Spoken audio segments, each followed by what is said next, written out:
بسم اللہ الرحمن الرحیم۔ السلام علیکم پیارے بچوں، کیسے ہیں آپ لوگ؟ امید کرتے ہیں خیریت سے ہوں گے۔ ہم سبق پڑھ رہے تھے نبی کریم صلی اللہ علیہ وآلہ وسلم کی مکی زندگی۔ آج اس کے سبق کا جو تیسرا حصہ ہے اس کی پڑھائی کریں گے اور ساتھ اس کے مشقی سوالات بھی کریں گے۔ آپ لوگ کتاب کا صفحہ نمبر 39 کھول لیں۔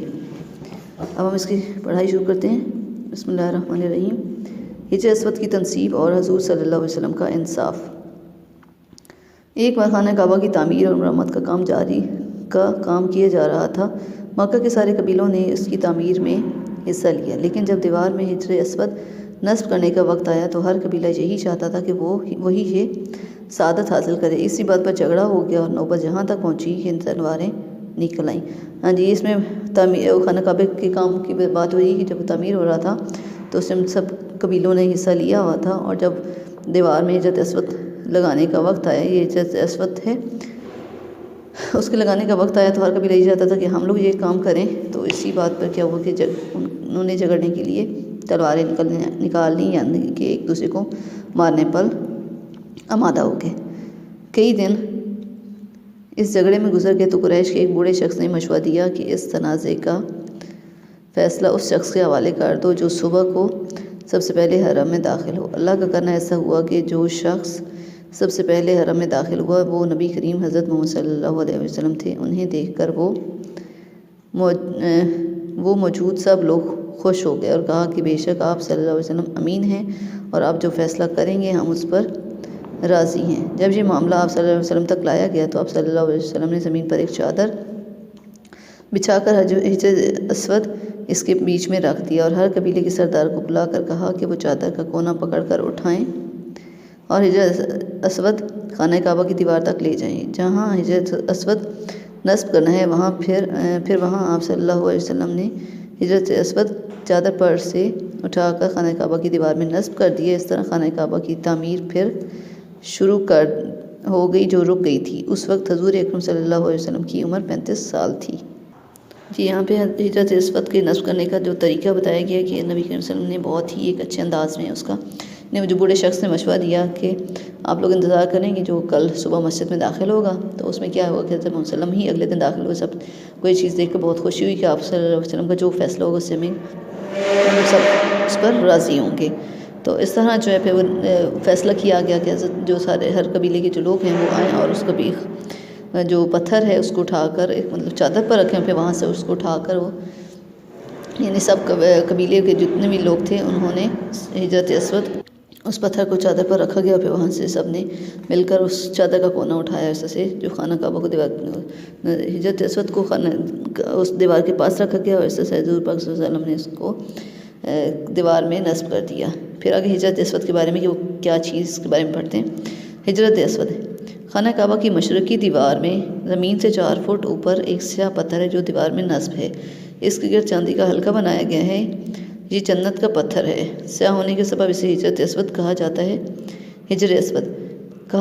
یہ پتھر ہمیشہ سے اس بات کی نشانی ہے کہ خانہ کعبہ کا طواف اس کے پاس سے شروع کیا جاتا ہے۔ عمرہ اور حج کے دوران لوگ اس کو بوسہ دینے کی کوشش کرتے ہیں۔ بہت ہی مشکل سے یہ موقع ملتا ہے کہ انسان اسے چوم سکے۔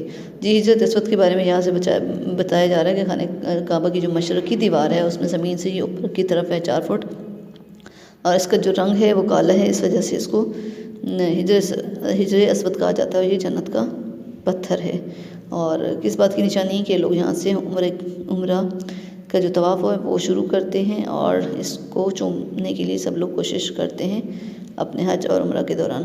اگلا صفحہ نمبر ہے 40۔ اس پہ اگلا ٹاپک پڑھیں گے سچائی کی تلاش۔ مکہ میں ہر طرف حضرت محمد صلی اللہ علیہ وسلم کی عزت اور احترام تھا، اور لوگ آپ صلی اللہ علیہ وسلم کو امین اور صادق کے نام سے پکارتے تھے۔ آپ صلی اللہ علیہ وسلم اکثر تنہا بیٹھ کر لوگوں کے مسائل کے متعلق سوچتے تھے۔ اہل مکہ کی بت پرستی، پست اخلاق اور لڑائی جھگڑا انہیں پسند نہ تھے۔ آپ صلی اللہ علیہ وسلم لوگوں سے دور صحراؤں اور غاروں میں جا کر اللہ تعالیٰ کی عبادت میں مشغول رہتے۔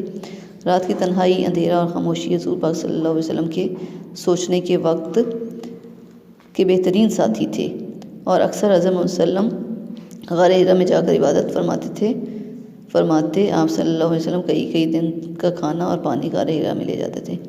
یہاں پہ نبی صلی اللہ علیہ وسلم کے بارے میں بیان ہو رہا ہے کہ آپ صلی اللہ علیہ وسلم کو لوگ جو ہے کی بہت عزت کرتے تھے، احترام کرتے تھے، اور نبی کریم صلی اللہ علیہ وسلم جو کس نام صادق اور امین کے نام سے پکارے جاتے تھے. یعنی وہ اکثر یعنی تنہا بیٹھ کر جو ہے نا مکہ کے جو مسائل ہوتے تھے، ان کی جو پست اخلاقی تھی اس کے بارے میں سوچا کرتے تھے، اور اس کے لیے وہ یعنی الگ تنہا جگہ پہ جو جا کر اللہ تعالیٰ کی عبادت کرتے تھے، اور ان مسائل کے بارے میں بھی سوچا کرتے تھے. اور کئی دن کا جو کھانا ہے وہ غار ہرا میں لے کر جاتے تھے. جب حضرت محمد صلی اللہ علیہ وسلم کی عمر 40 سال تھی تو آپ صلی اللہ علیہ وسلم رمضان کے مہینے میں معمول کے مطابق غار ہرا میں عبادت کے لیے گئے. وہاں ایک عجیب واقعہ پیش آیا. حضرت جبرائیل علیہ السلام غار ہرا میں تشریف لائے اور اللہ کا پیغام جسے وحی کہتے ہیں حضور صلی اللہ علیہ وسلم کو تک پہنچاتے ہوئے کہا، پڑھیے. اس موقع پر قرآن کی پہلی آیت نازل ہوئی، اقرأ بسم ربک الذی خلق. ترجمہ، پڑھیے اپنے رب کے نام سے جس نے پیدا کیا. سورہ علق کی آیت نمبر 1 ہے. جی، غار ہرا میں حضرت محمد صلی اللہ علیہ وسلم عبادت کے لیے جایا کرتے تھے تو وہاں پہ پہلی وحی آپ صلی اللہ علیہ وسلم پر نازل ہوئی، اور حضرت جبرائیل علیہ السلام وہ پیغام لے کر آئے. یعنی وہی اس کہتے ہیں جو اللہ تعالیٰ کا پیغام ہوتا ہے، فرشتے کے ذریعے پیغمبروں تک، نبیوں تک پہنچایا جاتا ہے، اور یہ پیغام جو ہے حضرت جبرائیل علیہ السلام نبی کریم صلی اللہ علیہ وسلم تک لے کر آتے تھے. جی، آپ لوگ بچے اس کی ریڈنگ بھی کریں گے، ٹھیک ہے. اس میں جو مشکل الفاظ ہوتے ہیں آپ لوگ اس کو لکھ بھی لیا کریں اپنی املا کی بہتری کے لیے. تو اب ہم لوگ اس سبق کے جو سوال رہ گئے تھے ہم وہ کرتے ہیں. اس سے پہلے ہم لوگ سوال نمبر 3 تک کر چکے ہیں. آج ہم لوگ جو باقی کے سوالات ہیں وہ کاپی پہ کریں گے. آپ لوگ اپنی کاپیز پہ معمول کے مطابق تاریخ وغیرہ لکھ لیں، جماعت کا کام جو ہوتا ہے دن، اور اصلاح کا کالم وغیرہ بھی. تو اس کے بعد ہم لوگ اگلا سوال کریں گے. سوال نمبر 4 ہے ہمارا، غار ہرا میں ہمارے نبی حضرت محمد صلی اللہ علیہ وسلم کے ساتھ کیا واقعہ پیش آیا؟ اس کا جواب ہے غار ہرا میں 40، ٹھیک ہے، 40 ہے، 40 برس کی عمر میں حضور صلی اللہ علیہ وسلم پر پہلی وحی لے کر حضرت جبرائیل علیہ السلام نازل ہوئے اور انہیں قرآن آیت کے ذریعے اللہ کا پیغام دیا.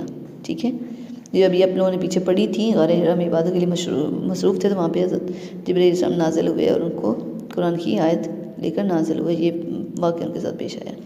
اس کے بعد 5واں سوال ہے ہمارا، وحی کسے کہتے ہیں؟ اس کا جواب ہے رسولوں اور نبیوں کی طرف فرشتے حضرت جبرائیل علیہ السلام کے ذریعے بھیجے گئے. اللہ تعالیٰ کے اس پیغام کو وحی کہتے ہیں. یعنی رسولوں اور نبیوں کی طرف اللہ تعالیٰ کے جو فرشتے ہیں، رسولوں اور نبیوں کی طرف فرشتے حضرت ابراہیم علیہ السلام کے ذریعے. ٹھیک ہے، یعنی یہ جو فرشتے ہیں حضرت ابراہیم علیہ السلام کے ساتھ کنیکٹ ہے کہ ان کے ذریعے سے اللہ تعالیٰ کا پیغام جو ہے وہ بھیجا گیا، اس کو وحی کہتے ہیں. سوال نمبر 6 ہے آگے، حضرت خدیجہ رضی اللہ عنہا کے بارے میں تحریر کریں.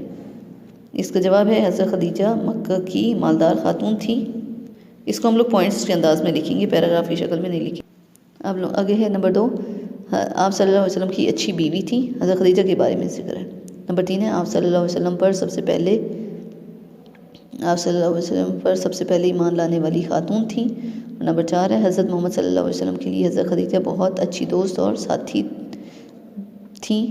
ٹھیک ہے، اور 5واں ہے، اعلان نبوت کے بعد تمام مشکل مرحلوں میں حضرت خدیجہ نبی کریم صلی اللہ علیہ وسلم کے ساتھ رہیں. تو یہاں پہ اعلان نبوت نون کے نیچے زیر بھی ہوگی یا نبوت. ٹھیک ہے، اس میں آپ لوگ تشدید بھی لگائیں گے. اعلان نبوت کے بعد تمام مشکل مرحلوں میں حضرت خدیجہ رضی اللہ عنہا نبی کریم صلی اللہ علیہ وسلم کے ساتھ رہیں. ٹھیک ہے، ہمارا یہ آج کا کام یہاں پہ ختم ہوتا ہے. آپ لوگ اس کو اپنی کاپیز پہ صاف ستھرا نیٹ اینڈ کلین کر لیں. اگلے لیکچر تک کے لیے اللہ حافظ.